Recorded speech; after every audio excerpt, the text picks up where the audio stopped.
Right. మరి ఈశాన్య ఋతుపవన కాలం ఎప్పటి నుండి ఎప్పటి వరకు ఉంటుంది అనే అంశాన్ని కూడా చూద్దాం. మనకి ఏమనుకున్నాం, నైరుతి ఋతుపవన కాలం ఎప్పటి నుంచి ఎప్పటి వరకు ఉంటుంది? జూన్ నుండి సెప్టెంబర్ వరకు ఉండే కాలాన్ని నైరుతి ఋతుపవన కాలం అనుకున్నాం. రైట్. అదే మనకు ఈశాన్య ఋతుపవన కాలం.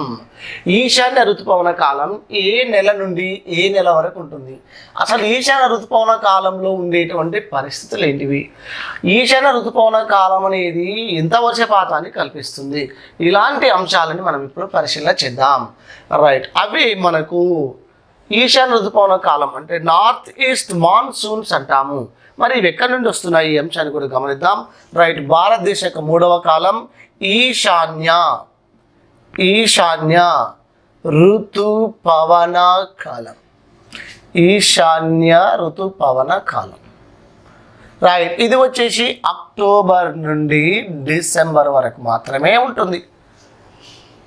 రైట్. ఇప్పుడు క్వశ్చన్ అడుగుతారు, ఈశాన్య ఋతుపవన కాలం ప్రధానంగా దేనికి నిలయం అంటే ఇది తుఫానులకు నిలయం. తుఫాన్లు ఈశాన్య ఋతుపవన కాలంలో ప్రధానంగా మనకు ఏం సంభవిస్తాయంటే తుఫాన్లు సంభవిస్తాయండి. రైట్. అది కూడా అక్టోబర్ నెల, నవంబర్ నెల అనేది తుఫానుల నెలలుగా చెప్తాము. రైట్. ఇక విషయాన్ని గమనిద్దాం. ఈశాన్య ఋతుపవన కాలం మరి ఎప్పటి అంటే ఈశాన్య ఋతుపవనాలు ఎప్పుడు భారతదేశంలోకి ప్రవేశిస్తాయి అని అనుకుంటే ఇది భారతదేశం సెప్టెంబర్ నెల చూడండి, సెప్టెంబర్ 15 నాటికి ఈశాన్య ఋతుపవనాలు వాయువ్య భారతదేశానికి చేరుకుంటాయి. వాయువ్య భారతదేశం అంటే ఏమనుకున్నాం మనము, ఇలా వెళ్ళిన పవనాలు ఈశాన్య ఋతుపవనాలు ఇలా వెళ్ళి పైకి ఎక్కడి దాకా వెళ్తాయి అనుకున్నాం? టిబెట్ దాకా అండి. మనకు లడఖ్ ప్రాంతం వరకు వెళ్ళి ఆ తర్వాత కిందికి దిగుతాయి చిన్నగా. ఎందుకంటే అక్టోబర్ నాటికి దక్షిణ భారతదేశం వేడెక్కడం వల్ల ఈ కింద ఉన్నటువంటి అల్పపీడన ప్రాంతాన్ని ఆక్రమించడానికి ఆ పైన ఉన్నటువంటి పవనాలు ఇటు కిందికి మలుతుంటాయి. అందువల్ల ఏమవుతుందంటే ఇక్కడ వాయువ్యం నుంచి మళ్ళీ కిందికి స్టార్ట్ అవుతాయి. అందుకని ఈశాన్య ఋతుపవనాలు సెప్టెంబర్ 15 నాటికి ఏ ప్రాంతానికి చేరుకుంటాయంటే వాయువ్య భారతదేశానికి చేరుకుంటాయి. ఇదే ఈనాటికి పైన ఉండే టిబెట్ ప్రాంతం ఉంటుంది చూడండి మనకు, టిబెట్. ఈ టిబెట్ ప్రాంతం అక్టోబర్ హీట్ అంటాం. అది ఆ పైన ఉన్న టిబెట్ హీట్ ఇంజిన్ సిద్ధాంతం అంటాం. అంటే ఈ పైన టిబెట్ ప్రాంతం వేడెక్కిన గాలి కిందికి దిగుతుంటుంది అన్నమాట. హిమాలయ పర్వతాల నుంచి ఇది కిందికి దిగుతుంటుంది. తద్వారా ఏమైతే కిందికి వస్తూ ఉంటే ఆ కింద, ఎందుకంటే ఆల్రెడీ సముద్రం మొత్తం వేడెక్కి ఉంటుంది కాబట్టి వేడెక్కిన ఈ సముద్రం పైన దక్షిణ భారతదేశంలో ఉన్న ఈ గాలిని ఆక్రమించుకోవడానికి ఆ గాలి అంటే కిందికి వస్తుంది. ఇలా వాయువ్య భారతదేశంలో సెప్టెంబర్ 15 నాటికి ఈశాన్య ఋతుపవనాలు చేరుకుంటాయి. నెక్స్ట్ అలాగే అక్టోబర్ 1వ తారీఖు నాటికి ఈశాన్య ఋతుపవనాలు మధ్య భారతదేశాన్ని చేరుకుంటాయి. మధ్య భారతదేశాన్ని చేరుకుంటాయి. రైట్. అంటే ఎప్పటికీ మధ్యప్రదేశ్, ఉత్తరప్రదేశ్ ప్రాంతాలు, దక్షిణంగా ఉన్నటువంటి ఈ యొక్క బీహార్ యొక్క దక్షిణ భాగ ప్రాంతాలు మధ్య భారతదేశం వరకు చేరుకుంటాయి. ఇది నెక్స్ట్ తీసుకుంటే నవంబర్ 15 నాటికి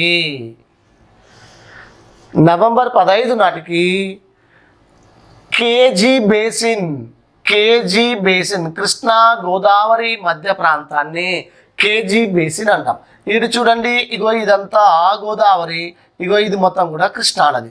గోదావరిని జీ అంటాం, కృష్ణాని కే అంటాం. రెండు కలిపితే జీకే లేదా కేజీ బేసిన్ ఏరియా.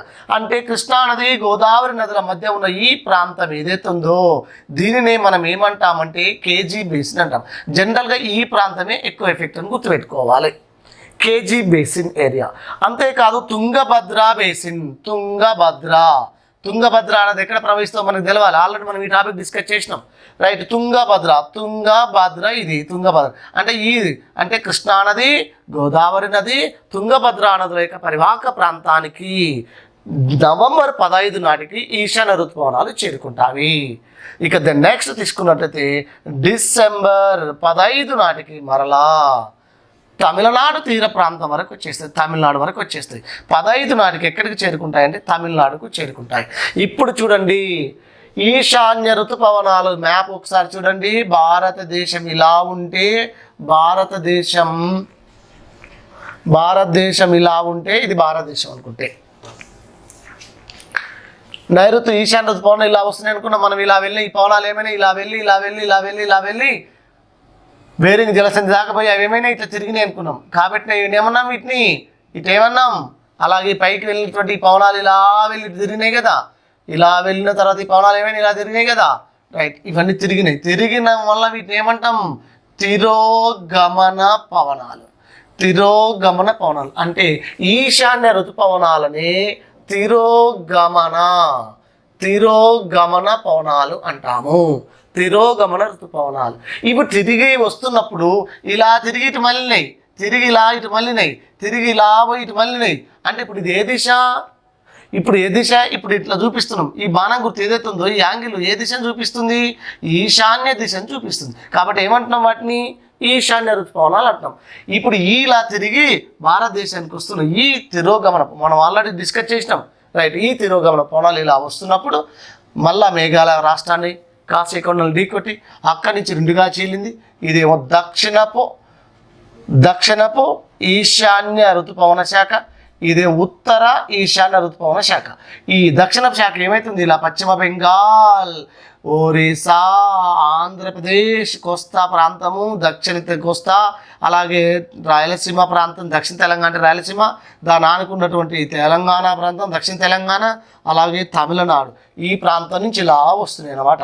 ఇలా వచ్చాయి లాస్ట్కి ఇక్కడికి వచ్చే వరకు ఇక్కడ ఏమున్నవి, ఈ ప్రాంతంలో షవరాయి కొండలు అనుకున్నాం కదా ఇంతకుముందే, రైట్. వచ్చిన ఈ పవనాలు వచ్చినట్టే సమాంతరంగా వచ్చేసి ఇవన్నీ కూడా శివరాయి పర్వతాలను ఢీకొట్టి తమిళనాడు రాష్ట్రానికి బాగా వర్షాన్ని కురిపిస్తాయి, కోరమండల తీరానికి.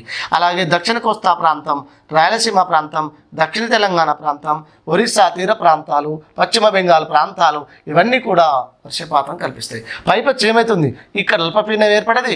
ఈ అల్పపీడన ప్రాంతాన్ని ఆక్రమించడానికి ఈ పవనాలు వస్తాయి ఇవన్నీ, రైట్. ఇటు నుంచి వచ్చే పవనాలు ఈ అల్పపీడన ప్రాంతాన్ని ఆక్రమించే క్రమంలో ఇలా వచ్చేసి వాటి మధ్య ఘర్షణకు ఏమైతాయి, ఇవన్నీ ఇలా తిరుగుతుంటాయి. ఉత్తరార్ధగోళంలో చక్రవాత పవనాలు ఎటు నుంచి ఎటు తిరుగుతుంటాయంటే ఇదేమో తూర్పు, ఇది పడమర. అంటే పశ్చిమం తూర్పు నుండి పడమరకు గాలి ఇట్లా ఇస్తుంది. వీటి మధ్య ఇలా తిరుగుతూ ఇది చూడండి పెద్దగా అవుతుంది. మనకు చూపిస్తారు తుఫాన్ వచ్చినప్పుడు టీవీలలో చూపిస్తుంటారు, ఇలా తిరుగుతుందని. ఇలా తిరుగుతూ అంటే ఏమవుతుంది, ఇలా వచ్చినప్పుడు ఇలా తిరుగుతూ భూమి మీదకి వచ్చేస్తాయి. ఇలా బంగాళాఖాతం మీద ఏర్పడే తుఫాన్లు ఇలా భూమి మీదకి వచ్చేసి ఈ తీర ప్రాంతాలకు అధిక వర్షపాతాన్ని కురిపిస్తాయి. ఇలా మనకు ఈశాన్య ఋతుపవన కాలంలో ప్రధానంగా ఏం సంభవిస్తాయంటే తుఫాన్లు సంభవిస్తాయి. అయితే ఏ రోజు నాటికి ఎక్కడెక్కడికి వచ్చినా గుర్తుపెట్టుకోవాలి. సెప్టెంబర్ 15 నాటికి వాయువ్య భారతదేశం, అక్టోబర్ 1వ తారీఖు నాటికి మధ్య భారతదేశం, నవంబరు 15 నాటికి కృష్ణా, గోదావరి, తుంగభద్ర బేసిన్ ప్రాంతం, డిసెంబర్ 15 నాటికి తమిళనాడు ప్రాంతానికి చేరుకుంటాయి. అంటే మొత్తానికైతే భారతదేశం అంతటికి ఎక్కడి వరకు వచ్చింది అంటే డిసెంబర్ నాటికి అంటే మనకి తిరోగమన పవనాలు ఏవైతే ఉన్నాయో పరిసమాప్తం అవుతాయి. అంటే జనవరి 1 నాటికి భారతదేశం అంతటా విస్తరిస్తాయి అంటాడు. జూలై 15 నాటికి భారతదేశం అంతటా విస్తరించిన ఏంటివి, ఈ నైరుతి ఋతుపవనాలు. అదే డిసెంబర్ 15 నాటికి తమిళనాడుకి వచ్చి కంప్లీట్గా భారతదేశం అంతటా స్ప్రెడ్ అయ్యేది ఎప్పటికంటే జనవరి 1వ తారీఖు నాటికి ఈ యొక్క ఈశాన్య ఋతుపవనాలు భారతదేశం అంతటా విస్తరిస్తాయి, రైట్. ఈ సందర్భంలో మనకు తుఫాన్లు కూడా ఏర్పడతాయి అనుకున్నాం. మరి తుఫాన్లు ఏర్పడే క్రమంలో ఇప్పుడు చూడండి, ఈ పవనాలు ఇలా వచ్చినాయి, కిందికి దిగుతున్నాయి. ఈ పవనాలు ఇక్కడ నుంచి వాయువ్య భారతదేశం కింది, ఈ మధ్య భారతదేశంలో కూడా ఈశాన్య ఋతుపవనాల వలన అక్కడక్కడ వర్షపాతం సంభవిస్తుంది. ఈ వర్షపాతం సంభవించడం వలన ఈశాన్య ఋతుపవన కాలంలో సంభవించే ఈ వర్షపాతాన్ని గోధుమ జల్లులు ఇవన్నీ గోధుమ పంటకు మంచి అనుకూలంగా ఉంటాయి. బార్లీ పంట కూడా బాగా పండడానికి అవకాశంగా ఉంటుంది, రైట్. ఇది మధ్య భారతదేశంలో వర్షపాతం గురించి. అయితే ఈశాన్య ఋతుపవనాల వల్ల మరి ఎక్కువ వర్షపాతం తూర్పు తీరం ఎక్కువ వర్షపాతం పొందుతుందా, పశ్చిమ తీరం ఎక్కువ వర్షపాతం పొందుతుందా అంటే మనకు తూర్పు తీరంలోనే అధిక వర్షపాతం సంభవిస్తుంది ఈశాన్య ఋతుపవనాల వలన. మరి ఈశాన్య ఋతుపవనాల వల్ల తుఫాన్లు సంభవిస్తాయి అనుకున్నాం. మరి అసలు తుఫాన్లు సంభవించడానికి ఏంది, అసలు తుఫాన్లు అంటే ఏంది, ఏ తుఫాన్ ఎక్కడెక్కడ సంభవిస్తుంది, తుఫాన్ల పుట్టుపూర్వోత్తరాలు ఏంటి, ఈ అంశాన్ని కూడా చూద్దాం, రైట్. ఒక విషయాన్ని గమనించుకుందాం. ఇప్పుడు భారతదేశంలో తుఫానులు ప్రధానంగా అసలు ప్రపంచంలోనే అత్యధికంగా తుఫానుల తాకిడి, తుఫానులకు గురయ్యేటువంటి ప్రాంతం ఏంటిదంటే హిందూ మహాసముద్రం. ప్రపంచంలో ఒక సగటున ప్రపంచంలో ఒక సంవత్సరానికి సంభవించే తుఫానులు 5,000 తుఫానుల వరకు కూడా వస్తాయంటారు. కాకపోతే ఇందులో మనకు 90% సైక్లోన్స్ అన్నీ కూడా సముద్రం మీదనే వస్తాయి. ఒక 10% మాత్రమే ఉపరితలానికి అంటే తీర ప్రాంతాలకు బయటికి సంభవిస్తవి. అందులో హిందూ మహాసముద్రంలో ఒక సంవత్సరానికి 5 నుండి 6 తుఫాన్లు వచ్చే అవకాశం ఉంది. అందులో తీసుకున్నట్టయితే ఒక 2-3 తుఫాన్లు మాత్రము తీవ్రమైన తుఫాన్లు సంభవిస్తుంటాయి. అది కూడా ఎక్కువ ఉత్తర హిందూ మహాసముద్రం. ఉత్తర హిందూ మహాసముద్రంలో ఎక్కువగా తుఫాన్లు ప్రపంచంలో అత్యధికంగా తుఫానుల ప్రభావము, తుఫాన్ల తాకిడి, తుఫాన్లు ఎక్కువగా సంభవించే ప్రాంతం ఏదంటే హిందూ మహాసముద్రము. అందులో భారతదేశానికి ప్రపంచంలో సంభవించే మొత్తం తుఫానులలో 10% తుఫానులు భారతదేశంలోనే వస్తాయి. ప్రపంచంలో సంభవించే సైక్లోన్స్ ఏవైతే అందులో 10% తుఫాన్లు భారతదేశంలోనే సంభవిస్తాయి. భారతదేశ భూ విస్తీర్ణం ఈ భారతదేశ భూ విస్తీర్ణం 3.28 మిలియన్ చదరపు కిలోమీటర్లు. ఈ భూ విస్తీర్ణంలో 8% మేర భూభాగానికి తుఫానుల తాకిడి గురయ్యే అవకాశం ఉంది. అంటే భారతదేశంలో 8% of the land area affected by the cyclones అనమాట. అంటే 8% మేర భూభాగం తుఫాన్లకు గురయ్యే అవకాశం ఉంది అని చెప్పుకోవచ్చు. రైట్. అంతేకాదు ఈ తుఫాన్లకు గురయ్యేటువంటి 8% భూభాగం అనుకున్నాం. ప్రపంచం మొత్తంలో సంభవించే తుఫాన్లలో 10% తుఫాన్లు ఇక్కడనే వస్తాయి అనుకుంటున్నాం. రైట్. ఈ తుఫానులు ఎక్కువగా ఉత్తర హిందూ మహాసముద్రంలో బాగా సంభవిస్తాయి. రైట్. ఆ ఉత్తర హిందూ మహాసముద్రంలో వచ్చే వాటిని ఏమంటాం తర్వాత చూద్దాం. కానీ ఈ తుఫాన్లు అంటే ఈశాన్య ఋతుపవన కాలకు సంబంధించిన తుఫాన్లు ఉంటాయి. వీటిని చక్రవాత తుఫాన్లు అంటుంటారు. ఈ చక్రవాత తుఫాన్లు ఉష్ణమండల చక్రవాతాలు ఉంటాయి, సమశీతోష్ణమండల చక్రవాతాలు ఉంటాయి. ప్రపంచం మొత్తంలో ఎక్కువగా సంభవించే తుఫాన్లన్నీ కూడా ఉష్ణమండల చక్రవాతాలే ఉంటాయి. రైట్. ఈ ఉష్ణమండల చక్రవాతాలు ఎక్కడెక్కడ సంభవిస్తాయి, ఏ ప్రాంతంలో తుఫాను ఏ పేరుతో పిలుస్తారు అనేటువంటి అంశాన్ని కూడా చూద్దాం మనం ఒకసారి. రైట్. అయితే మరి భారతదేశంలో తుఫానులు చూడండి, ఇప్పుడు ఇది ఇండియా, ఇక్కడ స్టార్ట్ అయ్యి ఇలా వస్తుంది. ఇదంతా భారతదేశం అనుకుందాం. బంగాళాఖాతం మీద తుఫాను అంటలా అల్పపీడనం ఏర్పడది. ఇలా రోజు పేపర్లలో చూస్తుంటాం. ఇది ఇలా తిరుగుతూ ఏమైంది ఇటు పోతుందండి, ఫస్ట్ పైకి వెళ్ళిపోద్ది. ఒరిస్సా ప్రాంతం వైపుకి ఎక్కువగా అట్రాక్ట్ అవుతుంది తుఫాన్లు ఎక్కువ. ఎందుకు సార్ ఇక్కడ తమిళనాడు కూడా రావచ్చు, మన వచ్చిందిగా నివర్ ఎఫెక్ట్ అని అంటే ఈ బంగాళాఖాతం యొక్క ప్రత్యేకత చూస్తే ఈ పైకి పశ్చిమ బెంగాల్ ఈ యొక్క ఒరిస్సా ప్రాంతం వైపుకి వెళ్తున్న కొద్ది బంగాళాఖాతం యొక్క లోతు తగ్గుతుంది. లోతు తగ్గడం వల్ల ఏమైందంటే నీరు తొందరగా వేడెక్కుతుంది. నీరు ఎక్కువ వేడెక్కుతుంది కాబట్టి ఎక్కువ అల్పపీడనం ఏర్పడుతుంది ఈ ప్రాంతాల్లో. కాబట్టి అల్పపీడనం ఏర్పడే వైపే ఎక్కువ గాలుల అట్రాక్షన్ ఉంటుంది కాబట్టి ఎక్కువగా ఒరిస్సా ప్రాంతం వైపుకు ప్రయాణిస్తుంది. ఒరిస్సా కంటే పశ్చిమ బెంగాల్ నుంచి స్టార్ట్ అయితే పశ్చిమ బెంగాల్, ఒరిస్సా నుంచి కోస్తాంధ్ర, ఆంధ్రప్రదేశ్ నుంచి రాయలసీమ, తెలంగాణ, అలాగే తమిళనాడు ప్రాంతానికి ఇలా వర్షిస్తూ వస్తుంటాయి అన్నమాట. రైట్. అయితే భారతదేశంలో తుఫానుల తాకిడి ఎక్కువగా ఉండేటువంటి రాష్ట్రం ఏంటంటే ఒరిస్సా.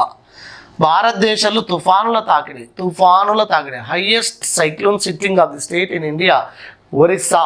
భారతదేశంలో తుఫాన్ల తాకిడి ఎక్కువగా ఏ రాష్ట్రానికి ఎక్కువగా తుఫాన్లు ఢీకొట్టాయి? ఒరిస్సా సూపర్ సైక్లోన్ 1999 వచ్చింది, భయంకరమైన తుఫాన్ వచ్చిందని. రైట్. అవన్నీ కూడా చూద్దాం. అంటే ఇక్కడ ఒరిస్సా ప్రాంతం ఏదైతే ఉందో ఇది ఎక్కువ తుఫాన్లను ఢీకొట్టుతుంది. తుఫానుల వల్ల అత్యధికంగా లబ్ధి పొందే రాష్ట్రం ఏంటంటే మాత్రం తమిళనాడు వల్ల. తుఫానుల వల్ల అత్యధికంగా లబ్ధి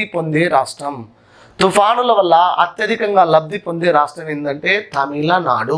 తుఫాన్లు తాకిడి ఎక్కువగా ఉన్నటువంటిది ఎవరు అంటే మాత్రం ఒరిస్సా. మొట్టమొదటిగా తుఫాన్లు ఏ రాష్ట్రాన్ని ఢీకొడతాయంటే ఒరిస్సా రాష్ట్రాన్ని ఢీకొడతాయి.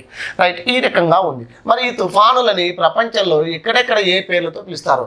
చక్రవాతాలు ఉంటాం ఫస్ట్. ఈ చక్రవాతాలని ప్రపంచంలో ఉష్ణమండల చక్రవాతాలు అంటారు. ఈ ఉష్ణమండల చక్రవాతాలని ప్రపంచంలో ఎక్కడెక్కడ ఏ ప్రాంతంలో ఏ పేరుతో పిలుస్తారనే విషయం ఇక్కడ మనం గమనించుకుందాం. రైట్. ఒకసారి చూడండి, నేను ప్రపంచ పటాన్ని గీస్తున్నా, చాలా జాగ్రత్తగా అబ్జర్వేషన్ చేయండి. రైట్.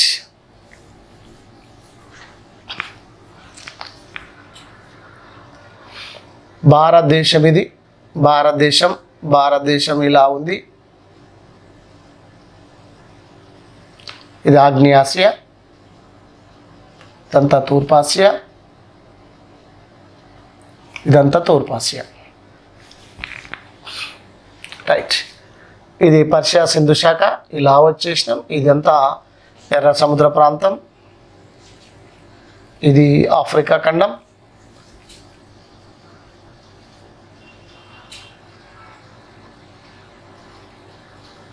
ఇది మడగాస్కర్ దీవి. ఇదంతా ఐరోపా ఖండం, నార్వే, స్వీడన్ దేశాలు. ఇదంతా యూరేషియా ప్రాంతం. రైట్. ఇలా వచ్చేసినాం. ఇది అంతా మధ్యధరా సముద్రం. ఇదంతా ఇటలీ, ఇలాంటి ప్రాంతాలు ఇవన్నీ కూడా. మలేషియా దీవులు ఇలా కింది ఇక్కడికి వచ్చేసినాయి. థాయిలాండ్, కంబోడియా ప్రాంతాలు, కంబోడియా, వియత్నాం అని. ఇది జావా, సుమత్రా దీవులు, బోర్నియా, న్యూగినియా, ఇంకా ఇట్లా చిన్న చిన్న ఈ దీవులు కూడా. ఇదంతా ఇండోనేషియా. రైట్. అలాగే ఇదంతా కూడా ఆస్ట్రేలియా ప్రాంతాన్ని చూసుకున్నట్టయితే ఇలా ఉంటుంది.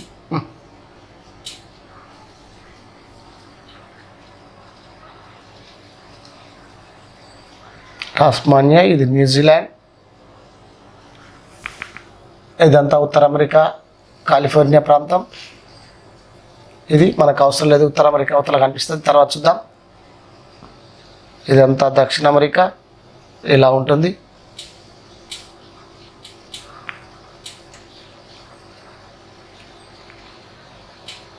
ఇది దక్షిణ అమెరికా, తర్వాత చూద్దాం. రైట్. ఇది పరిస్థితి. ఇక ఇక్కడ నుంచి వెళ్తుంది అనుకున్నాం మనం భూమధ్య రేఖ, ఈక్వేటర్.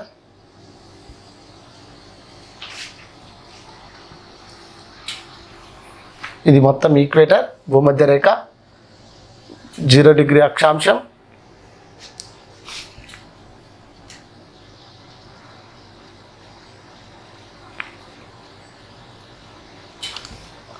రైట్. ఇక్కడ నుండి ఇలా వెళ్తుంది చూడండి. ఇది మకర రేఖ, ట్రోపిక్ ఆఫ్ కాఫ్రికాన్. ఇగో ఇక్కడ చూడండి, ఇది కర్కట రేఖ, ట్రోపిక్ ఆఫ్ క్యాన్సర్. కర్కట రేఖ, ఇది మకర రేఖ, ఇది కర్కట రేఖ. ఇది వచ్చేసి మకర రేఖ. రైట్. ఇప్పుడు ఎక్కడెక్కడ ఏ తుఫాన్లు సంభవిస్తుంది చూద్దాం. ఇదంతా హిందూ మహాసముద్రం. ఇది ఉత్తర హిందూ మహాసముద్రం, ఇది దక్షిణ హిందూ మహాసముద్రం. ఇదంతా పసిఫిక్ మహాసముద్రం. ఈ పసిఫిక్ మహాసముద్రంలో ఈక్వేటర్ పైకి ఉన్నదంతా. కాబట్టి మనం ఇంకో లైన్తో వేరే మనం మార్కర్తో చూసుకుందాం, మీకు ఈజీగా గుర్తుపెట్టుకోవడానికి, ఐడెంటిఫై చేయడానికి. రైట్. ఇది ఈక్వేటర్ అండి, ఇదే ఈక్వేటర్. రైట్. ఇదంతా పసిఫిక్ రీజన్ బెల్ట్. ఇది హిందూ మహాసముద్రం, ఇండస్ ఓషియన్ అనమాట. రైట్. ఇది మొత్తం కూడా అట్లాంటిక్ ఓషియన్. రైట్. ఇటు పక్క మనకు తర్వాత వస్తుంది, ఇట్లా వచ్చేస్తే అట్లాంటిక్ ఓషియన్. ఇప్పుడు ఎక్కడెక్కడ ఏ పేరుతో పిలుస్తారు తుఫాన్లు అనేటువంటి చూస్తున్నాం. అయితే ఇదంతా పసిఫిక్ మహాసముద్రం. ఈ పసిఫిక్ మహాసముద్రంలో సంభవించే తుఫానులని ఏవైతున్నాయో, ఇగో ఇక్కడ ఈ ప్రాంతంలో సంభవించే ఈ తుఫాన్లని టైఫూన్స్ అంటారు. పసిఫిక్ మహాసముద్రంలో సంభవించే తుఫానులని టైఫూన్స్ అంటారు.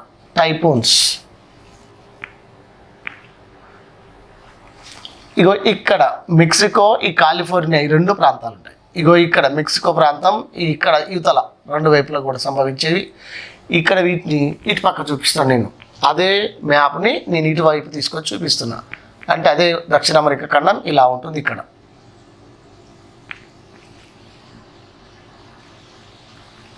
ఇలా ఉంటుంది. సో ఉత్తర అమెరికా వచ్చేసి ఇలా ఉంది, ఇలా ఉంటుంది.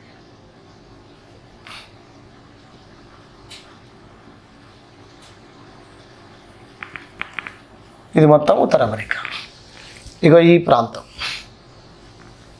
ప్రాంతంలో మనకు సంభవించే తుఫానులు ఏవైతే నేను కాకపోతే రెడ్ పెన్తో రెడ్ మార్కర్తో చూపిస్తాను చూడండి.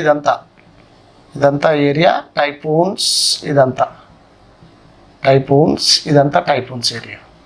మరి ఈ ప్రాంతంలో ఇక్కడ మనకు ఫిలిప్పైన్స్ దేశం, అలాగే ఇక్కడ తైవాన్, దక్షిణ కొరియా, ఇది జపాన్లో 4 దీవులు, హుకైడో, హోన్షు, షికోకు 4 దీవులు. రైట్, ఇవన్నీ కూడా ఉంటాయి. ఈ ప్రాంతాలు కూడా గుర్తుపెట్టుకోవాలి. Right, Taiwan. ఇక్కడ వచ్చే తుఫాన్లను టైఫూన్స్ అన్నాను. హిందూ మహాసముద్రంలో సంభవించే తుఫాన్లను ఏమంటామంటే సైక్లోన్స్ అంటాం. సైక్లోన్స్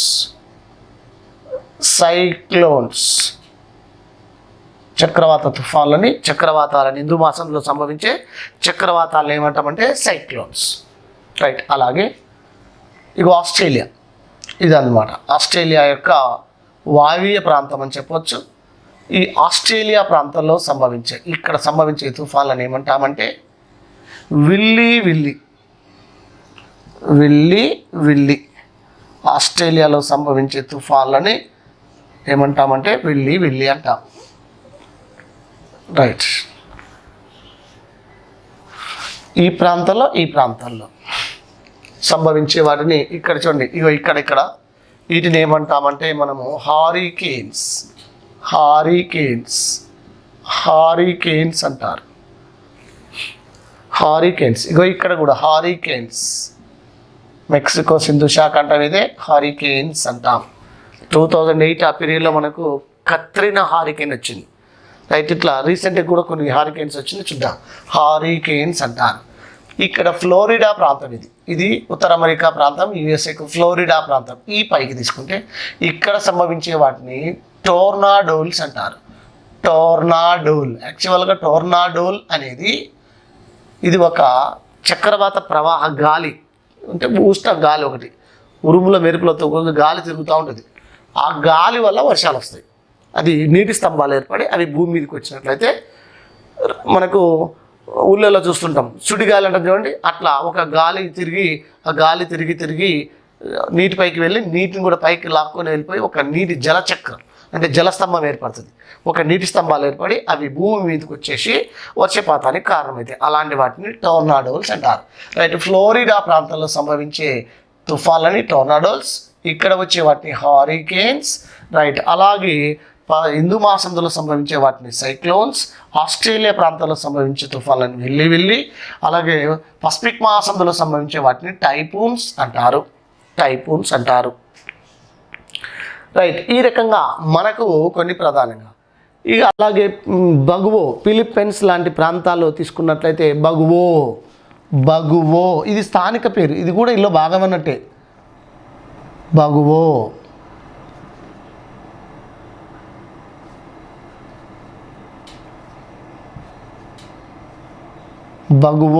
లేదా ఇట్లా ఓ అని కూడా రాసుకోవచ్చు.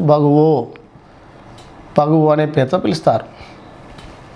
మరి ఇవన్నీ కూడా స్థానికంగా ప్రపంచంలో వివిధ ప్రాంతాలలో సంభవించే తుఫానులని ఈ పేర్లతో పిలుస్తున్నాము. రైట్, అయితే తుఫాన్ల తాకిడి ప్రపంచం మొత్తంలో సంభవించే తుఫాన్లలో ఎక్కువ తుఫాన్ల తాకిడి ఎక్కడంటే హిందూ మహాసముద్రం అయిపోయినా ఉంటుంది. రైట్, అందులో మన భారతదేశానికి 10% మేరకు తుఫాన్లు ఉంటున్నాయి అనుకుంటున్నాం. భారతదేశం యొక్క మొత్తం భూభాగంలో 8% భూభాగం మనకు ఇక్కడే సంభవిస్తాయి అనుకుంటున్నాం. అయితే ఇక్కడ విషయాన్ని మనం గమనించుకోవాలి. ఏంటయ్యా అంటే ఇక్కడ ఒక్కొక్క సంభవించే ఈ హారికేన్స్, ఓవరాల్గా పేర్ల హారికేన్స్ లేదా టోర్నాడోల్స్ లేదా వెళ్ళి ఇక్కడ సైక్లోన్స్, టైఫూన్స్ ఉంటాయి. మళ్ళీ వీటికి పేర్లు పెట్టుకుంటారు స్థానికంగా. ఇప్పుడు మన హిందూ మహాసముద్రం ఉంది, ఉత్తర హిందూ మహాసముద్రంలో ఇంకెక్కువ తుఫాన్లు వస్తున్నాయి అనుకుందాం. మరి వచ్చింది తుఫాన్ వస్తుంది, ఓకేనా, రేపు తీరం దాటబోతుంది, ఎల్లుండి తుఫాన్ వస్తుంది. తుఫాను అంటే పేరు అంత ప్రజలకు చొచ్చుకొని పోతుంది, గుర్తుపెట్టుకోవడం. మళ్ళీ నెక్స్ట్ ఇంకో తుఫాన్ వచ్చిందంటే ఇక ఏదైనా తుఫాను అంటే ఐడెంటిటీ చేయడానికి కరెక్ట్గా ఉండదు. దాన్ని ప్రత్యేకంగా గుర్తుపట్టడానికి, ప్రజల్లోకి దాన్ని తీసుకువెళ్ళడానికి, దాని యొక్క ప్రభావాన్ని ప్రజలకు అర్థమయ్యే విధంగా చెప్పడానికి పేరు లేకుండా ఉంటే అంతగా ఉండదు. ఇప్పుడు పుట్టిన బేబీకి జనరల్గా పిల్లలకు మనం పేర్లు ఎట్లా పెట్టుకుంటామో ఇక్కడ కూడా వచ్చే తుఫాన్లకు పేర్లు పెట్టుకోవడం జరుగుతుంది ఆనవాయితీగా. 2000 సంవత్సరాల కాలం నుంచి తుఫాన్లకు పేర్లు కూడా పెడుతున్నారు. రైట్, అలా ఆ పేర్లని సూచించడం కూడా జరిగింది. మరి అసలు ఈ తుఫాన్లు ఏర్పడాలంటే ఎట్లా, తుఫాన్ల ఏర్పాటు కావడానికి ఎలాంటి పరిస్థితులు ఉండాలి అంటే ఒకసారి చూడండి. భూమధ్య రేఖ నుండి తుఫాన్లు ఏర్పడాలంటే ఎక్కడ ఏర్పడతాయి అసలు? భూమధ్య రేఖ నుండి ఎక్కడ? 5 డిగ్రీల నుండి 20 డిగ్రీల ఉత్తర దక్షిణ అక్షాంశాల మధ్య, ఉత్తర దక్షిణ అక్షాంశాల మధ్య మనకు తుఫాన్లు ఏర్పడతాయి. ఇది కూడా ఇంపార్టెంట్ పెట్టు. ఏ ఏ అక్షాంశాల మధ్య సైక్లోన్స్ తుఫానులు ఏర్పడతాయి అంటే 5 డిగ్రీల నుండి 20 డిగ్రీల ఉత్తర దక్షిణ అక్షాంశాల మధ్య మనకు తుఫానులు సంభవిస్తాయి. అంటే ఇప్పుడు ఇది భూమధ్య రేఖ, ఈ భూమధ్య రేఖ నుంచి 5 డిగ్రీ పైకి పోండి అంటే ఇది ఎక్కడో స్టార్ట్ అవుతుంది, ఈ కింద ఇంకెక్కడో స్టార్ట్ అవుతుంది. ఎందుకంటే ఇది ఎట్లా లో ప్రెషర్ జోన్ కాబట్టి. ఇక ఈ 5 డిగ్రీల పైన, ఈ 5 డిగ్రీల కింద, అక్కడి నుంచి ఎక్కడి వరకు 20 డిగ్రీలు, ఇది 23.5 కదా, అంటే ఈ కింద ఎక్కడో ఉంటుంది అన్నమాట. అంటే మనకు ఈ మధ్యలోనే మనకు తుఫాన్లు సంభవిస్తాయి అన్నమాట. రైట్, అర్థమవుతుందా? ఇది అన్నట్టు. అంటే మనకు తుఫానులు సైక్లోన్స్ ఏ అక్షాంశాల మధ్య ఏర్పడతాయి అంటే 5 నుండి 20 డిగ్రీల ఉత్తర అక్షాంశం, 5 నుండి 20 డిగ్రీల దక్షిణ అక్షాంశం, ఈ మధ్యనే మనకు సైక్లోన్స్ అనేవి ఏర్పడుతుంటాయి. సైక్లోన్స్ అనేవి ఏర్పడుతుంటాయి. రైట్. మరి ఈ తుఫాను ఏర్పడాలంటే, సైక్లోన్ ఫామ్ కావాలంటే అక్కడ ఉన్న సముద్ర జలాలు, సముద్ర ఉపరితల జలాలు, అంటే సముద్ర జలాలు ఉంటాయి కదండి, ఇవన్నీ సముద్ర జలాలు. ఎందుకంటే సూర్యకిరణాలు ఎక్కడి వరకు లంబంగా పడతాయి? ఇటు భూమధ్య రేఖ నుండి మొదలు పెడితే సూర్యుడు భూమధ్య రేఖ నుండి ఎక్కడ దాకా పోతాడు? కర్కట రేఖ దాకా వెళ్తాడు. మళ్ళీ కర్కట రేఖ నుంచి ఎక్కడ దాకా వస్తాడు? మకర రేఖ దాకా వస్తాడు.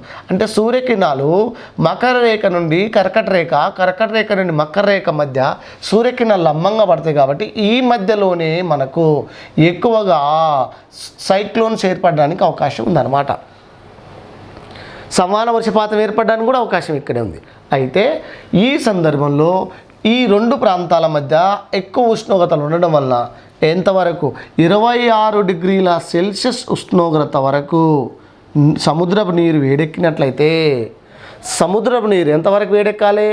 26 డిగ్రీస్ సెల్సియస్ సముద్రపు నీరు ఎన్ని డిగ్రీల వరకు వేడెక్కాలి? 26 డిగ్రీల వరకు వేడెక్కినట్లయితే అప్పుడు ఏమవుతుందంటే సముద్రపు నీరు ఆవిరైపోతుంది. ఎంతవరకు వేడెక్కుతుంది నీరు? 60 మీటర్ల లోతు వరకు, సముద్రపు లోతులో 60 మీటర్ల వరకు సముద్రపు నీరు, అంటే ఉపరితల సముద్ర జలాలు ఉంటాయి కదండి, సముద్ర జలాలు 60 మీటర్ల లోతు వరకు వేడెక్కాలి. 26 డిగ్రీల సెల్సియస్ వరకు కనుక వేడెక్కినట్లయితే అప్పుడు నీరు ఏమవుతుందంటే ఎవాపరేట్ అవుతుంది, ఆవిరి కావడం జరుగుతుంది. ఇలా ఆవిరి అవుతున్న క్రమంలో మనం చెప్పుకున్నాం ఏమవుతుంది, నీరు 26 డిగ్రీస్ వరకు వేడెక్కినప్పుడు నీరు గాలి అంతా చిన్నగా ఏమవుతుంది, పైకి వెళ్ళిపోతుంది. రైట్, నేను చూపిస్తున్నా చూడండి, కొన్ని దశలు చూపిస్తున్నా.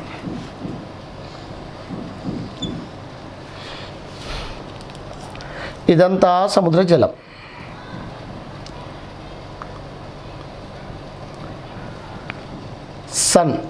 సూర్యుడు వచ్చింది అనుకుందాం, బాగా వేడెక్కినప్పుడు నీ గాలి ఏమవుతుంది, నీరు చిన్నగా వేడెక్కిన గాలి చిన్నగా ఏమవుతుంది, పైకి వెళ్ళిపోతుంది.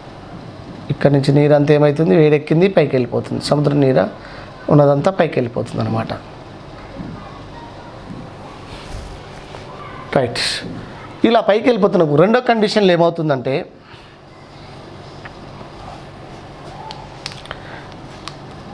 ఈ వేడెక్కిన గాలి ఇలా పైకి వెళ్ళిపోతుంటే,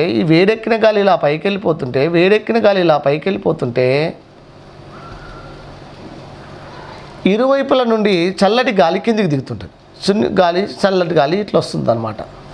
ఎందుకంటే గాలి పైకి వెళ్ళిపోతే ఇక్కడ ఏమవుతుంది, అల్పపీడనం ఏర్పడుతుంది కదా, అల్పపీడనం ఏర్పడుతుంది. కాబట్టి అంటే ఇదేంది, ఇక్కడ ఉన్న గాలి పైకి వెళ్ళిపోతే బయట ఉన్న గాలి లోపలికి వస్తుంది, ఇది అవుట్ఫ్లో అవుతుంది, ఇది ఇన్ఫ్లో అవుతుంది అనమాట. అంటే అప్పుడు ఇదేమవుతుంది, ఇది అధిక పీడనం, ఇది లో ప్రెషర్ జోన్ అల్పపీడనం. ఇదేంటి, అధిక పీడన పవనాలు. ఇదేంటిది, అధిక పీడన పవనాలు. అధిక పీడన పవనాలు అన్ని వైపుల నుంచి ఇట్లా వస్తుంటాయి. రైట్, ఇలా వచ్చే క్రమంలో ఇది పైకి వెళ్ళిపోతుంది, ఇటువైపు నుంచి వచ్చేస్తుంది. వచ్చిన తర్వాత థర్డ్ కండిషన్ ఏమవుతుందంటే,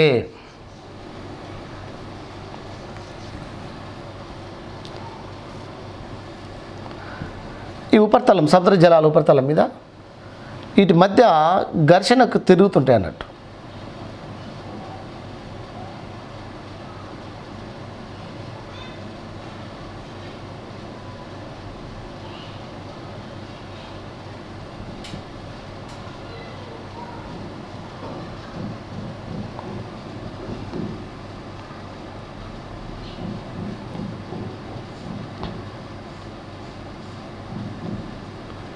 గాలులు ఏమవుతుంటే ఇట్లా చిన్నగా ఇట్లా తిరుగుతున్నాయి. ఇది లో ప్రెషర్ కదా, అల్పపీడనం కదా. ఇప్పుడు ఏమవుతున్నాయి, పవనాలు తిరుగుతున్నాయి. ఇది తిరుగుతున్నప్పుడు ఏమవుతుంది, ఈ గాలి అంతా ఇట్లా ఇది పైకి వెళ్ళిపోతుంది. ఈ గాలి అంతా ఇట్లా పైకి వెళ్ళిపోతున్నప్పుడు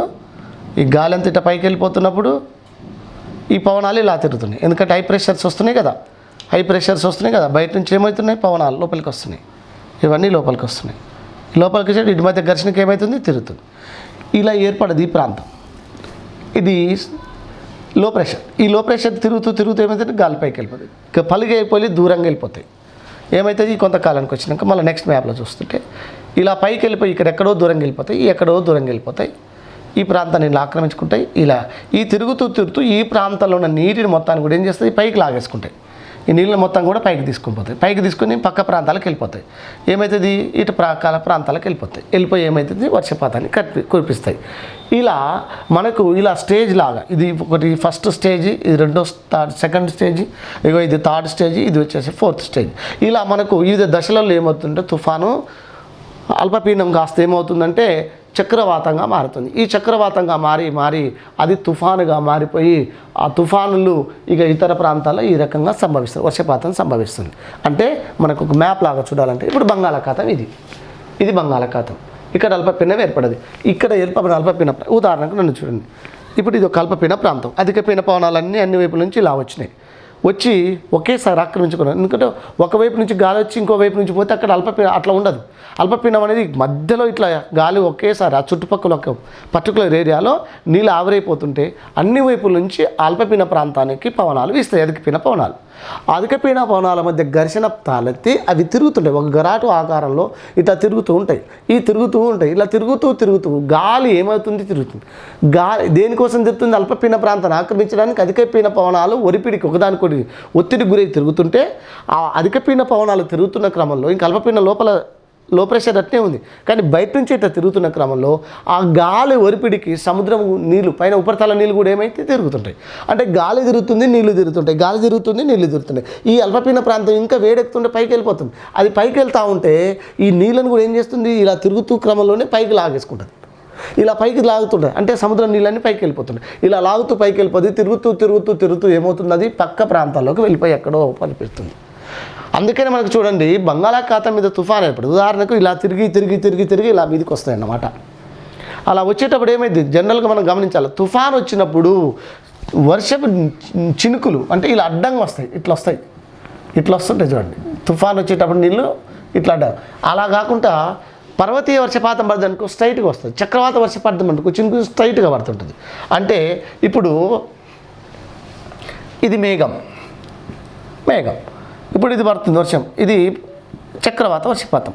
పొద్దుగులు ఎండ వెళ్తుంది, ఇది సంహారం వర్షపాతం. పొద్దుగులు ఎండ వెళ్తుంది అంటే ఉదయం నుంచి మధ్యాహ్నం వరకు ఎండ వెళ్తుంది.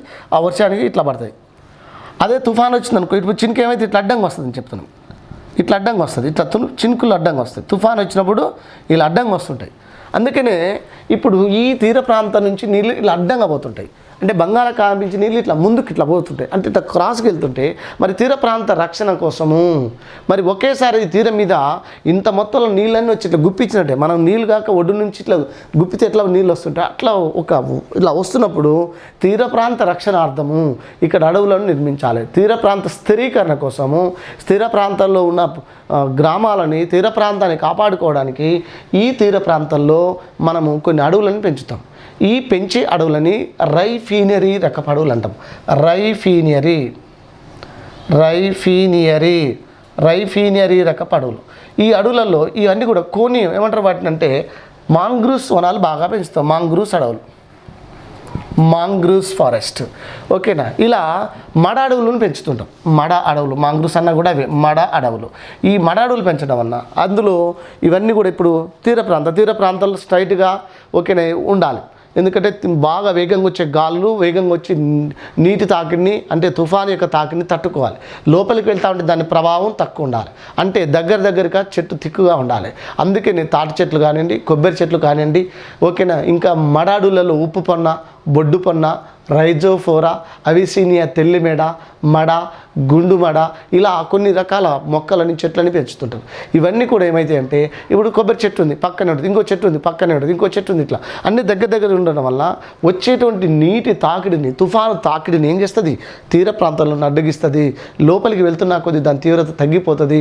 తద్వారా అట్లా తీర ప్రాంతాన్ని రక్షించుకోవడం కోసం అడవులను ఖచ్చితంగా నిర్మించాలి. వాటిని మనం రైఫినరీ రక పడవలుగా చెప్తుంటాము. ఈ రకంగా భూమధ్య రేఖా ప్రాంతాల్లో 25 నుంచి 20 డిగ్రీల ఉష్ణం ఉత్తర దక్షిణ అక్షాంశాల మధ్య మనకు ఇవి సంభవిస్తుంటాయి. 26 డిగ్రీల సెల్సియస్ వరకు సముద్రం నీరు వేడెక్కాలి. అట్లా 60 మీటర్ల లోతు వరకు సముద్రం నీరు వేడెక్కితే అప్పుడు మనకు సైక్లోన్స్ ఏర్పడతాయి. ఇక్కడ ఉత్తర భారతదేశం అంటే ఉత్తరార్ధగోళంలో ఉన్న సైక్లోన్స్ ఇగో ఇలా తూర్పు నుండి పడమరకు ఇలా వీస్తే, అదే దక్షిణార్ధగోళంలో ఉన్నటువంటి మాత్రము అవి ఇలా పశ్చిమ నుండి తూర్పుకు మరి సైక్లోన్స్ అనేవి ప్రయాణిస్తుంటాయి అన్నమాట. ఈ విషయాన్ని కూడా గమనించాలి. ఇది మనకు తుఫాన్ల యొక్క ఏర్పాటు అనేది ఇలా జరుగుతుంది. ఈ తుఫాన్లు ఏవైతున్నాయో అందులో మనకు ప్రధానంగా హిందూ మహాసముద్రంలో సంభవించే తుఫాన్లని లేదా చక్రవాత తుఫాన్లని ఏవైతున్నాయో వాటిని మనం ఏమంటున్నామంటే సైక్లోన్స్ అంటున్నాము. ఏమంటున్నామంటే వాటిని మనము సైక్లోన్స్ అంటున్నాం. అసలు సైక్లోన్ అంటే ఏంది? ఈ సైక్లోన్ అనే పదాన్ని ఎవరు ప్రవేశపెట్టారు? సైక్లోన్స్ ఏర్పడడానికి కారణం ఏంటి? ఇప్పుడు అంశాన్ని ఒకసారి చూద్దాం.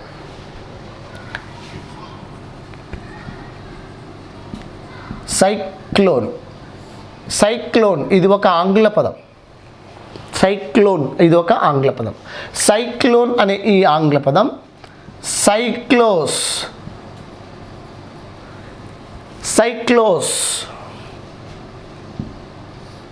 ఒకసారి ఇక్కడ చూడండి మళ్ళా.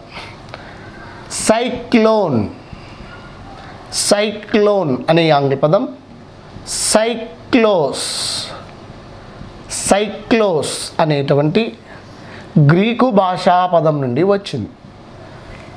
Cyclone it was a English word. This word originated from or derived from the cyclos. This word in Greek language, అది గ్రీకు భాషలో ఉంది. ఈ సైక్లోస్ అంటే అర్థం ఏంటి అంటే పాము చుట్ట వలె, పాము చుట్ట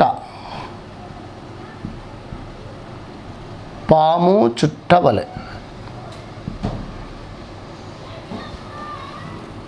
పాము చుట్ట వలె ఉండటం. పాము చుట్ట అంటే దీన్ని ఒక రకంగా చెప్పాలంటే కాయిల్స్ ఆఫ్ స్నేక్ అంటే జెట్ కాయిల్స్ లాగా ఉండే చూడండి కాయిల్. ఇప్పుడు ఏంది పాము చుట్ట వలె అన్నాం. పాము చుట్టుకున్నట్టు. ఇప్పుడు ఉదాహరణకి ఇలా ఉంటుంది చూడండి, పాము ఇలా చుట్టుకొని తలకాయ బయటకు వెళ్ళబెట్టినట్టు ఉంటుంది. అంటే ఇదంతా ఏంది, ఇదంతా కూడా సర్కిల్ తిరగడం. మనకు జెట్ కాయిల్ ఉంటుంది చూడండి, ఇలా తిప్పుతూ ఉంటుంది కదా, అట్లనే ఇది కూడా ఇలా తిరిగింది. అందుకనే దీన్ని కాయిల్ అంటున్నాం. కాయిల్ ఆఫ్ స్నేక్ లైక్ ఎలా ఉంది, ఒక పాము చుట్టుకున్నట్టుగా ఉంటుంది. పాము చుట్టుకున్నట్టుగా ఉంటుంది కాబట్టి పాము చుట్ట వలె అంటాం. రైట్. సైక్లోన్ అనేటువంటి ఆంగ్ల పదము సైక్లోస్ అనే గ్రీకు భాషా పదం నుంచి వచ్చింది. సైక్లోస్ అంటే అర్థము పాము చుట్ట వలె అని అర్థము. రైట్. ఇలా మనకు ఈ సైక్లోన్స్ అనేవి ఏర్పడతాయి. ఈ సైక్లోన్స్ ప్రధానంగా హిందూ మహాసముద్రంలో బాగా ఏర్పడతాయి. అందులో మళ్ళీ ఎక్కువగా అరేబియా సముద్రంలో ఎక్కువగా ఉంటాయా, బంగాళాఖాతంలో ఎక్కువగా సైక్లోన్స్ ఏర్పడతాయి అంటే బంగాళాఖాతంలోనే 4:1. ఆ బంగాళాఖాతంలో 4% అంటే 4 ఉంటే అరేబియా సముద్రంలో 1 అంటే 4:1%లో బంగాళాఖాతం అరేబియా సముద్రంలో మనకు సైక్లోన్స్ అనేవి ఏర్పడుతుంటాయి. అయితే మనకు 5 నుంచి 6 సైక్లోన్స్ మనకు ఏర్పడుతున్నాయి అనుకున్నాం. 5 to 6 cyclones arising in Hindu Indian ocean. Right. Major cyclones 2 or 3 cyclones is very serious cyclones arising in this region. ఇవి మరి ఈ 2-3 సైక్లోన్స్ మనకు ప్రధానంగా సంభవిస్తాయి. ఇందులో 2000 సంవత్సర కాలం నుండి 2000 సంవత్సరం నుండి మనం తుఫానులకు, ఎందుకంటే తుఫానులను గుర్తుపెట్టుకోవాలి. మరి తుఫానులను గుర్తుపెట్టుకోవాలి. తుఫాన్ అని పేరు పిలిస్తే గుర్తుపెట్టుకోవడం కష్టం అనుకున్నాం కాబట్టి తుఫానులకు ప్రత్యేకంగా పేరు పెడితే ప్రజల్లోకి ఈజీగా దాన్ని తెలుసుకోవచ్చు. చొచ్చుకొని పోతుంది ఆ పేరు. పదాలు పలకడానికి ఈజీగా ఉంటాయి. ఓకే పలానా హుద్దుద్ వస్తుందంట, ఓకే లెహర్ వస్తుందంట, ఎలెన్ వస్తుంది, లేదా లైలా వస్తుంది, లేదా ఓకీ వస్తుంది, లేదా గజా తుఫాన్ వస్తుంది. ఇట్లా ఒక తుఫానుకు పర్టికులర్గా పేరు పెట్టడం వల్ల దాన్ని ఈజీగా ప్రజల్లోకి అవగాహన కల్పించడానికి అవకాశం ఉంటుంది. తద్వారా వారికి సంబంధించిన ఆ తుఫానుకు సంబంధించిన హెచ్చరికలు జారీ చేయడం కానివ్వండి, ఆ తుఫానుకు సంబంధించిన సమాచారాన్ని అందించడం కానివ్వండి, మిటిగేషన్ స్ట్రాటజీస్ తీసుకోవడం కానివ్వండి, అలాగే in before pre disaster action అంటే ఇన్ సైక్లోన్కి ముందు కొన్ని ప్రికాషన్స్ కూడా తీసుకోవచ్చు. తద్వారా మనకు సమర్థవంతంగా మనం ఈ సైక్లోన్ను నివారించుకోవడానికి అవకాశం అనేది ఉంటుంది. రైట్, కాబట్టి ఈ సందర్భంలో మన తుఫాన్లకు పేర్లు పెట్టారు. అయితే ఈ తుఫాన్లకు పేరు పెట్టిన వాటిల్లో చూస్తే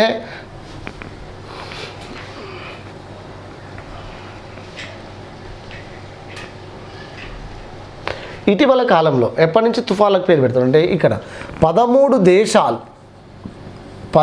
దేశాలు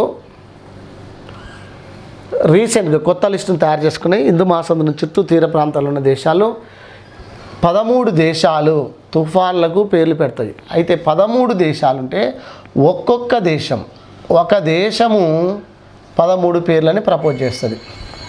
అట్లా 13 దేశాలు ఒక్కొక్క దేశము 13 పేర్లని అట్లా ప్రపోజ్ చేయడం జరుగుతుంది. అట్లా దాదాపు 164 పేర్లని ఇక్కడ ఒక లిస్ట్ తయారు చేసినాం. అందులో మనకు మొదటగా వచ్చినటువంటి సైక్లోన్ అంటే లేటెస్ట్ కొత్త వచ్చినటువంటి తుఫాన్లలో మొదటి పేరు అంటే ఈ 13 దేశాలు తీసుకుంటే ఇవన్నీ చూడండి. ఈ 13 దేశాలలో మనకు ఓమన్,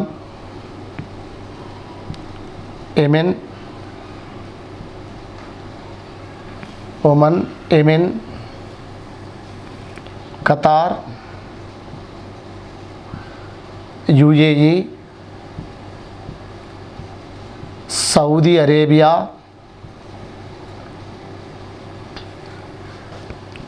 ఇరాన్,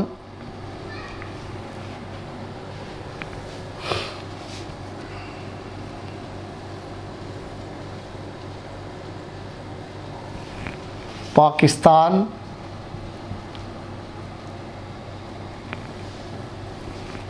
భారత్, బంగ్లాదేశ్,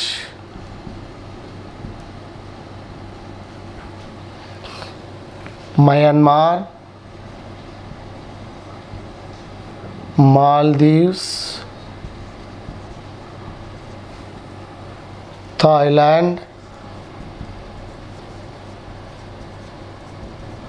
1 2 3 4 5 6 7 8 9 10 11 12 నెక్స్ట్ ఇక్కడ మయన్మార్ వచ్చింది, థాయిలాండ్, మాల్దీవ్స్, శ్రీలంక. రైట్, ఇవన్నీ చూడండి. 1 2 3 4 5 6 7 8 9 10 11 12 13. ఇగో ఈ 13 దేశాలు అంటే ఇక్కడ చూడండి.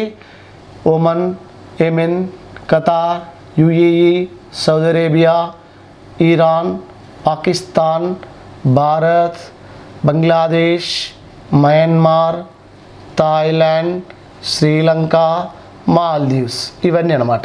అంటే ఈ ఉత్తర హిందూ మహాసముద్రం ఏదైతే ఉందో దాని తిరరేఖని కలిగినటువంటి దేశాలలో 13 దేశాలు కలిపి ఒక కొత్త లిస్టును తయారు చేసినాయి. రైట్, ఇందులో మొదటగా వచ్చిన తుఫాను పేరు పెట్టిరు నిసర్గ అని పేరు పెట్టారు. నిసర్గ. ఇప్పుడు ఇందులో ఏబిసిడి లెటర్స్ ఉంటాయి కానీ ఆల్ఫాబెటికల్ ఆర్డర్స్లో తీసుకున్నట్లయితే ఏ పేరుతోటి ఇక్కడ ఏం లేవు. అందుకనే బి అంటే భారత్ ఉంది, బంగ్లాదేశ్ ఉంది. భారత్, బంగ్లాదేశ్. ఆ తర్వాత ఇట్లా మనకు అంటే ఆల్ఫాబెటికల్ ఆర్డర్ ప్రకారంగా ఇక్కడ పేర్లు పెట్టుకోవడం జరిగింది. నిసర్గ. మొదటగా ఈ పేరును ఎవరు సూచించారంటే బంగ్లాదేశ్. ఆర్డర్ ప్రకారంగా దేశాలకు పేర్లు పెడతాయి. వచ్చే తుఫాన్లకు ఎవరు ఫస్ట్ పేరు పెట్టాలి? బంగ్లాదేశ్. తర్వాత భారత్ అట్లా మయన్మార్ లేదా మాల్దీవులు, ఇరాను, ఇట్లా ఒక్కొక్క దేశం ఏదైతే ఉందో ఆర్డర్ ప్రకారంగా. నెక్స్ట్ రాబోయే తుఫాన్లు ఇప్పుడు భారత్ అయిపోయింది, ఇప్పుడు బంగ్లాదేశ్ అయిపోయింది. బంగ్లాదేశ్ పేరు పెట్టిన తర్వాత మళ్ళీ వచ్చే తుఫాన్కి ఎవరు పేరు పెడతారు? భారతదేశం పేరు పెడుతుంది. మళ్ళీ భారత్ తర్వాత మళ్ళీ ఎవరు పేరు పెడతారు? ఇట్లా మనకి ఇరాన్ పేరు పెడుతుంది. ఎందుకంటే డి తర్వాత కాబట్టి ఇరాన్. ఇట్లా మనకు ఒక ఆల్ఫాబెటికల్ ఆర్డర్ ప్రకారంగా రాబోయే తుఫాన్లకు తర్వాత దేశాలు పేర్లు పెట్టుకుంటూ వెళ్తుంటాయి. అట్లా అందరూ వాళ్ళు ఇప్పుడు ఈ పేర్లు చూపించేప్పుడు కూడా కాంట్రవర్సీ ఉండొద్దు. ఏ దేశాలను అంటే ఏ మత విధానాలను కూడా కించపరిచే విధంగా ఉండొద్దు. ఇది సమస్యాత్మకంగా ఉండకూడదు. ఈ పేర్లు ఎలా ఉండాలంటే ప్రజల్లోకి ఈజీగా చొచ్చుకొని పోయే విధంగా ఉండాలి. ఏ మత చిహ్నాలను పోలి ఉండకూడదు. ఒక్కసారి పెట్టిన పేరు మళ్ళీ పెట్టకూడదు. రైట్, ఇవన్నీ కూడా అంటే కొంచెం వీళ్ళ సింపుల్గా ఉండే విధంగా ఈ కొన్ని పేర్లను సూచిస్తారు. రైట్, ఇందులో నిసర్గ బంగ్లాదేశ్ అయిపోయింది. ఈ తుఫాన్ ఆల్రెడీ వచ్చింది. గతి తుఫాన్ వచ్చింది మనకు ఆల్రెడీ 2018లోనే వచ్చింది. గతి తుఫాన్, గతి దీనికి ఎవరు పేరు పెట్టారు? గతి భారతదేశం పేరు పెట్టింది గతి. ఇక నెక్స్ట్ మొన్న వచ్చిన తుఫాను, మొన్న వచ్చిన నివర్ తుఫాన్ ఉంది కదండి. ఈ నివర్ ఏదైతే ఉందో నివర్ ఎఫెక్ట్స్, నివర్ ఇది ఇప్పుడు బంగ్లాదేశ్ అయిపోయింది, భారత్ అయిపోయింది. నెక్స్ట్ ఎవరు సూచించింది దీన్ని? ఇరాన్. నివర్ అంటే నియంత్రణ లేదా నివారణ, నివారించదగినది అన్నట్లుగా పేరు పెట్టుకున్నారు. నెక్స్ట్ ఇప్పుడు గతి తప్పకుండా ఉంటుంది అనే భావన. నిసర్గ అంటే అది దానికి ఎలాంటి ప్రభావం ఉండదు అని చెప్పే విధంగా ఇట్లా కొన్ని పేర్లు, వాటికి మీనింగ్స్ కూడా. రైట్, నివర్ ఏదైతే ఉన్నదో ఈ నివర్ ఇది 2020 సంవత్సరంలో నవంబర్ 25వ తారీఖు ఈ సందర్భంలో మనకు సంభవించిన తుఫాను ఏంటంటే నివర్. ఇది ఇరాన్ దేశం ఈ పేరు సూచించింది. రైట్, ఇంకా నెక్స్ట్ ఇంకో తుఫాన్ ఉంది రేపు డిసెంబర్ 2వ తారీఖు నుండి 5వ తారీఖు వరకు, మళ్ళీ 5 నుండి మళ్ళీ ఇంకో తుఫాన్ ఇట్లా రాబోతుందని కూడా అంటున్నాం. అయితే నెక్స్ట్ నివర్ తర్వాత అది ఉత్తర హిందూ మహాసముద్రంలో సంభవించబోయే తుఫానుకు నెక్స్ట్ పేరు పెడతారండి. మళ్ళీ నెక్స్ట్ పెట్టబోయే పేరు ఏంటంటే బురవి. తుఫాను పేరు బురవి. ఇది ఎవరు పెడతారు?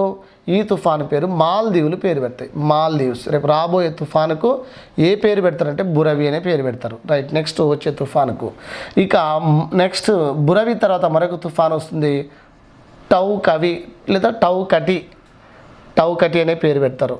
అంటే ఈ తుఫాన్లు ఇంకా రాలేదు, ఇవి వచ్చే తుఫాన్లు అంటే రేపు రాబోయే తుఫాన్లకి ఈ పేరు పెడతారు అన్నమాట. టౌకటి.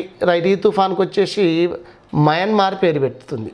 మయన్మార్ అంటే రేపు రాబోయే తుఫానుకు ఈ మాల్దీవులు పేరు పెడితే ఆ తర్వాత నెక్స్ట్ వచ్చే తుఫానుకు మయన్మార్ దేశం వాళ్ళు పేరు పెడతారనమాట. రైట్, ఇక ఆ తర్వాత ఇంకో 2 తుఫాన్ తర్వాత 3వ తుఫాన్ ఎప్పుడైనా ఇంకా రాబోచ్చిందనుకో అప్పుడు దానికి యాస్ అని పేరు పెడతారు. రాబోయే 3వ తుఫానుకు రేపు రాబోయే 3వ తుఫాన్కి యాస్. ఇది ఒమన్ అనే దేశం దీనికి పేరు పెడతా సూచిస్తుంది, ఒమన్ అనే దేశం. రైట్, ఇంకొంచెం పైకి అట్టే పోయినాం అనుకో గులాబ్. ఇది నిజంగా గులాంగిరే చేస్తుంది అనుకోవచ్చు ఒక రకంగా. గులాబ్ ఇది గులాబ్ అనగానే మనకు ఒక ముస్లిం పేరులాగా, ఇస్లాం పేరులాగా కనపడుతుంది. ఇది పాకిస్తాన్ వాళ్ళు రేపు సూచించే పేరు భవిష్యత్తులో. రైట్, పాకిస్తాన్ తర్వాత నెక్స్ట్ వంతు వస్తుంది ఓకేనా షాహీన్. ఇది వచ్చేసి ఖతార్ అనే దేశం పేరును సూచిస్తుంది. ఇట్లా మనకు పేర్లు ఇంకా చాలా ఉంటాయి. అట్లా మనకు ఒక్కొక్క దేశం 13 పేర్లు వరుస అయిపోద్ది. ఈ 13 దేశాలు అయిపోగానే మళ్ళీ ఫస్ట్ కంచి స్టార్ట్ అవుతుంది, మళ్ళీ బంగ్లాదేశ్ కంచి స్టార్ట్ అవుతుంది. మళ్ళీ 13 పేర్లు వరుసగా అయిపోయాక మళ్ళీ బంగ్లాదేశ్ కంచి. ఇట్లా మనకు ఇప్పటి వరకు వచ్చిన తుఫాన్లలో ఇగో నిసర్గ తుఫాన్ బంగ్లాదేశ్ సూచించింది అయిపోయింది. రైట్, అలాగే గతి తుఫాన్ వచ్చింది భారత్ సూచించింది. నెక్స్ట్ నివర్ తుఫాను నవంబర్లో వచ్చిన తుఫాను. ఇది నివర్, ఇది